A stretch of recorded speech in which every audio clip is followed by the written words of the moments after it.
Hello everyone, आज हम बात करेंगे होम साइंस फिफ्थ सेमेस्टर के पेपर फर्स्ट के 5 यूनिट के बारे में बात करेंगे। 5 यूनिट में आपका पार्ट ए हो गया है। आज हम पार्ट बी के बारे में डिस्कस करेंगे। पार्ट बी की बात करें तो पार्ट बी में हम देखेंगे पारंपरिक कसीदाकारी यानी कि ट्रेडिशनल एम्ब्रॉयडरी के बारे में, यानी कि कढ़ाई के बारे में। एक कढ़ाई कपड़े का एक आभूषण है जो सुई और धागे के संयोजन से किया जाता है।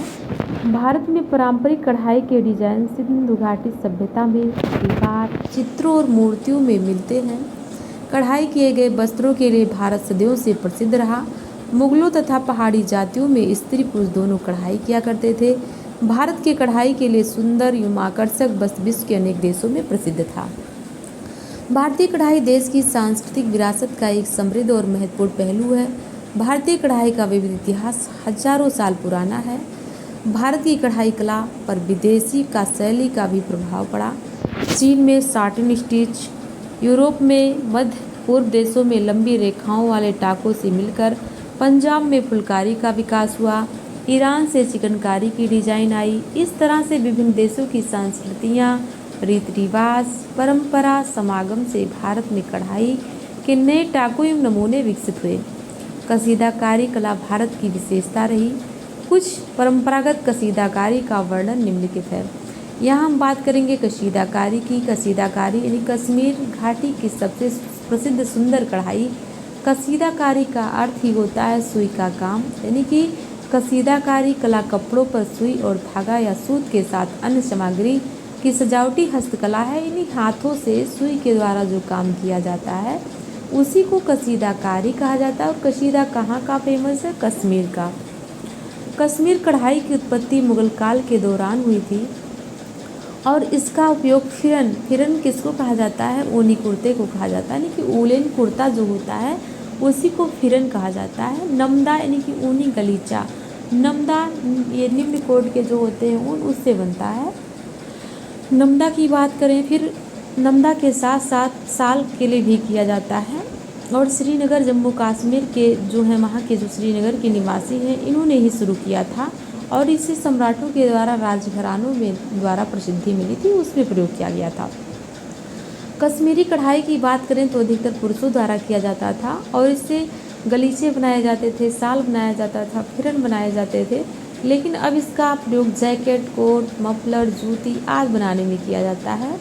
इसमें क्या होता है? पुराने तरीक़ों से किया जाता है। इसमें कढ़ाई को मोटे रंगदार धागों से किया जाता है और सबसे बड़ी खासियत इसकी ये है कि एक ही धागों का प्रयोग करके बनाई जाती है और कढ़ाई दोनों तरफ से एक समान दिखती है। कश्मीरी कढ़ाई के डिजाइन प्रकृति से प्रेरित होते हैं, जैसे पक्षी, फल फूल, लताएँ, चिनार की पत्तियाँ, आम, कमल, अंगूर के गुच्छे, तितलियाँ आदि नमूने के रूप में चित्रित किए जाते हैं।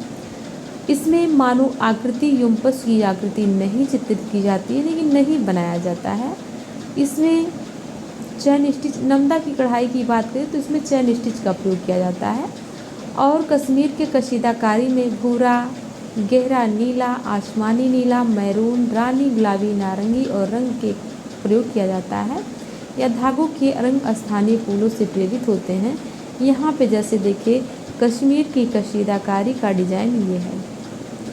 कश्मीर की जो कढ़ाई होती है वो कई प्रकार के होते हैं, जैसे आपका हो गया क्रोवेल की बात करें तो ये कढ़ाई तकनीक में सूती ऊनी रेशमी पर किया जाता है और ऊनी और रेशमी के धागों का भी प्रयोग किया जाता है।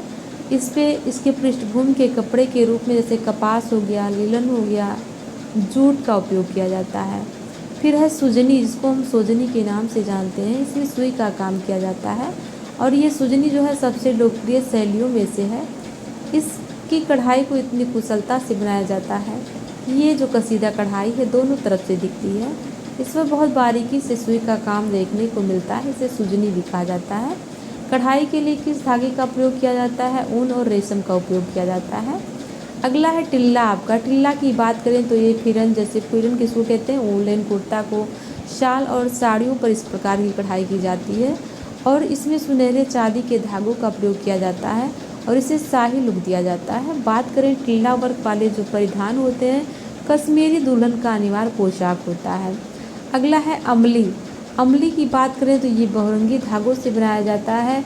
ये ज़्यादातर किस पर देखा जाता है? जामेवत शाल पर देखा जाता है, जामावट शाल पे। ये देखिए डिजाइन आपका अमली का है। फिर है जालकडोजी की बात करें तो जालकडोजी का अर्थ होता है चैन सिलाई, यानी इसे कश्मीर राज्य की विशिष्ट कढ़ाई के रूप में जाना जाता है। और इस कढ़ाई को सुई का उपयोग करके नहीं बल्कि एक हुक का प्रयोग किया जाता है, जिसे अरी के नाम से भी जाना जाता है।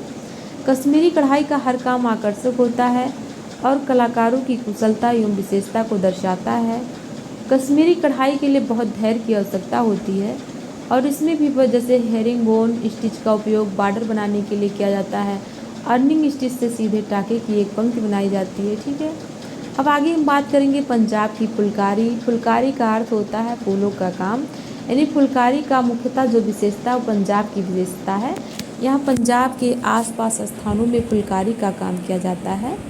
और जब पंजाबी परिवार में जब कन्या का जन्म होता था तो उसके विवाह के उपहार के स्वरूप में फुलकारी का निर्माण होने लगता था और फुलकारी कन्या के मातृ स्नेह गौरव निष्ठा का प्रतीक माना जाता था, इसीलिए फुलकारी दान दिया जाता था। इसमें जो कढ़ाई की जाती थी जैसे चाँद हो गया, सूर्य हो गया, मकड़ी का जाला, सागर तरंग, कंठहार आदि के चित्र नमूने के रूप में उपयोग में लाए जाते थे। नमूने आकृति के अनुसार चाँद बाग, कंकड़ बाग, मिर्च बाग, धनिया बाग, शालीमार बाग आदि बाग कहलाते थे। पंजाबी स्त्रियां या लड़कियां उल्लास एवं उत्साह के साथ फुलकारी का काम करती थी, जो इस बात का संकेत होता था कि वह उद्यमी, परिश्रमी एवं कठिन मेहनत करने वाली होती थी। पंजाब में प्राचीन काल से शादी याद में फुलकारी शाल ओढ़ने की परंपरा रही और फुलकारी एक ऐसा कसीदा है जिसमें कपड़ों को कढ़ाई द्वारा ढक दिया जाता है। फुलकारी को सुख, समृद्ध, ऐश्वर्य एवं सुहाग का प्रतीक माना जाता है, इसीलिए लोग अधिकतर इसे ओढ़नियाँ जिसे लॉग के नाम से भी जाना जाता है बनाया जाता है। आजकल के बच्चों के अनुसार कपड़े, लेडीज़ कमीज, साड़ियाँ फुलकारी आदि वर्क में बनाया जाता है। और इसका काम किस पे किया जाता है? साधारण खद्दर के वस्त्र पर किया जाता है। ज्यामितीय नमूने बनाए जाते हैं, इसमें विभिन्न प्रकार के रेखा, सीधी, तिरछी, आड़ी, चौकोर, त्रिभुज, त्रिकोण आदि रेखाओं का प्रयोग किया जाता है। फुलकारी का सौंदर्य अत्यंत आकर्षक लगता है। फुलकारी के भी कई सारे प्रकार होते हैं। फुलकारी की बात करें तो कई प्रकार के होते हैं, जैसे चोप हो गया।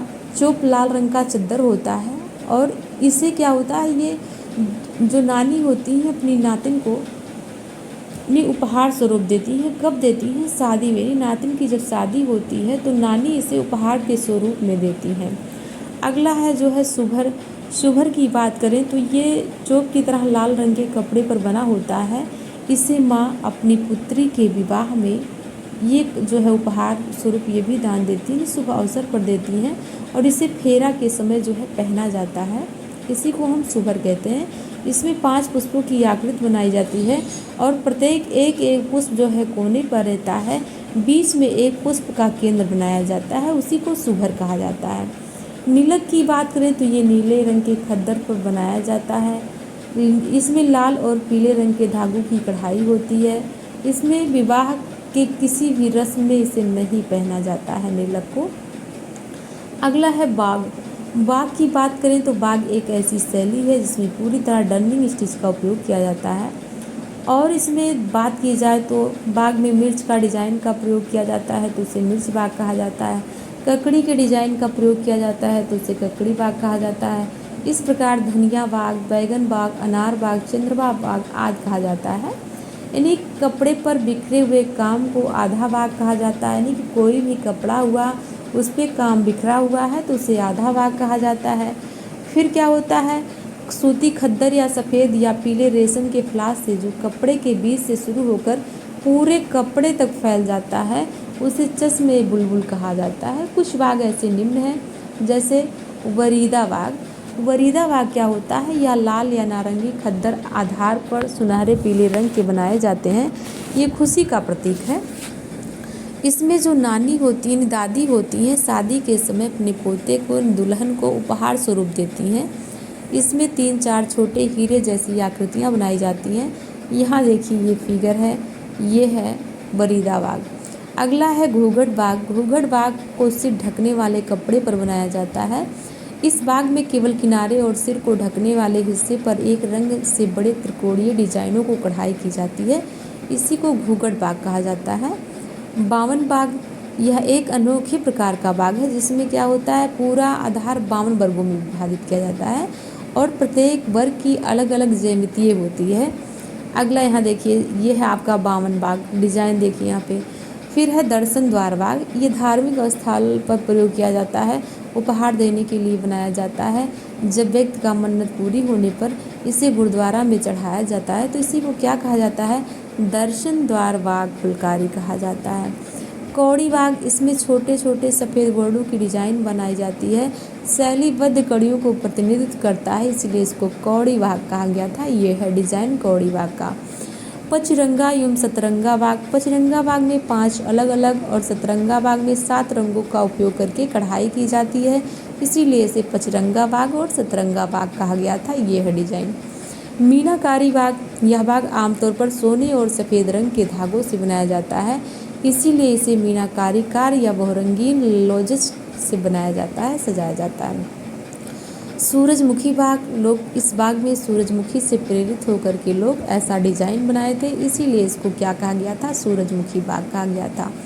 तिलपत्रा, ये सस्ते और झरझरे खद्दर के वस्त्रों पर बनाए जाते हैं, इसमें छोटे छोटे फूलों के नमूने बने होते हैं, इसे शादी के अवसर पर घरेलू नौकरों को उपहार स्वरूप देने के लिए दिया जाता है, इसी को तिलपत्रा कहा जाता है। थिरमा की बात करें तो थिरमा सफ़ेद खद्दर पर कढ़ाई की जाती है और आमतौर पर बुजुर्ग महिलाएं, विधवाएं इसे पहनती हैं, यह पवित्रता का प्रतीक माना जाता है और यह अधिकतर लाल, बैगनी, हरे रंग से कढ़ाई की जाती है। सैंची की बात करें तो सैंची आमतौर पर आभूषण, जानवरों, पक्षियों के डिजाइन से बनाए जाते हैं और यह फुलकारी पंजाब के ग्रामीण जीवन को दर्शाती है। रेशम के स्थान पर ऊनी या सूती धागों का प्रयोग किया जाता है। शालू की बात करें, या सादे लाल खद्दर की एक साल है जिसमें पुष्प बूटी की कढ़ाई की जाती है। शीशेदार फुलकारी, इसमें साटन और रेशमी वस्त्रों पर की जाती है, इसमें नमूनों के बीच बीच में शीशे के टुकड़ों को काज वाले टाके से पीले या भूरे नीले रंग के कपड़ों में सिल दिया जाता है, इसे छमासी फुलकारी भी कहते हैं, जैसे यहाँ पे देखिए शीशा मड़ा हुआ है। कच्छ की फुलकारी की बात करें तो इसमें पशु पक्षी, फल फूल, पत्तियाँ, मोर, हंस, कबूतर आदि के नमूने बनाए जाते हैं और चेन स्टिच, हैरिंगबोन, टाकों का प्रयोग किया जाता है। फुलकारी से संबंधित कुछ आवश्यक बातें हैं, जैसे मोटा खद्दर, इसमें कताई ढीली मगर बुनाई मोटी होती है। चौसा खद्दर बेहतर किस्म का। हलवान खद्दर, इसका वजन हल्का होता है और बुनाई बारीक होती है। फिर है लखनऊ की चिकनकारी के बारे में बात करें तो लखनऊ की जो चिकनकारी कढ़ाई होती है, ये अपनी कढ़ाई के लिए विश्वविख्यात है। चिकनकारी का काम सफ़ेद कपड़े या सफ़ेद धागे से किया जाता है। पहले चिकन का काम श्वेत मलमल वस्त्र पर रेशम के धागे से किया जाता था, परंतु आजकल रंगीन कपड़ों पर धागों का प्रयोग होने लगा है। चिकनकारी का काम अत्यंत सूक्ष्म और कोमल चिकनकारी का शैडो वर्क के नाम से भी जाना जाता है। बात करें इतिहास की चिकनकारी की, तो इतिहास की बात करें तो इसमें महीन कपड़े पर सुई धागे से विभिन्न टाकों द्वारा की गई हाथ की कारीगरी लखनऊ की चिकन कला कहलाती है। चिकन शब्द किससे बना हुआ है, फारसी के चिकन या चिकीन शब्द से लिया गया है, जिसका अर्थ होता है सफ़ेद कपड़े पर एक तरह की कशीदाकारी। कहीं कहीं यह भी लिखा गया है कि चिकन शब्द टर्किश शब्द चिक से बनाया गया है, जिसका हिंदी में अर्थ होता है छोटे छोटे छेद करना होता है। सबसे पहले चिकनकारी का काम कहाँ देखा गया था, ईरान में शुरू हुआ था। इसके बाद ईरान से यह कला कहाँ पहुँची, भारत पहुँची।